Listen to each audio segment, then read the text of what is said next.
নেতার কথায় আলেমের বিপক্ষে যাব না, কখনো দলের কথায় আলেমদের বিপক্ষে যাব না।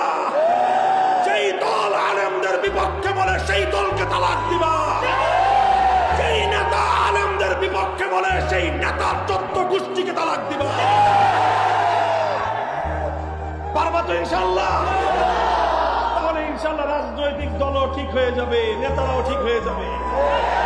নেতারা যখন আলেমদের বিপক্ষে কথা বলে পাল পাবে না, জনগণ পাবে না, সব নেতা সোজা হয়ে যাবে ইনশাআল্লাহ। আমরা চাই সবাইকে নিয়ে জাতির খেদমত করতে।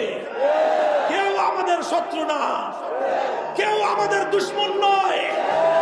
কালেমা পড়নেওয়ালা আল্লাহ নবীর প্রত্যেকটা উম্মত আমার ভাই। আমরা চাই সকলে একযোগে আল্লাহর দ্বীনের খেদমত করতে। আলেমরা হাল ধরে থাকবেন আর সাধারণ উম্মত আলেমদের কথা অনুযায়ী চলবে ইনশাআল্লাহ। রাজি আছেন তো? আলেমদের তালিমের কাজে সহযোগিতা করবেন তো?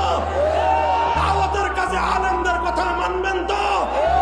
ইসলামের গৌরব রক্ষা করবার জন্য প্রয়োজন হলে অকাতরে রক্ত দিতে রাজি থাকবেন তো?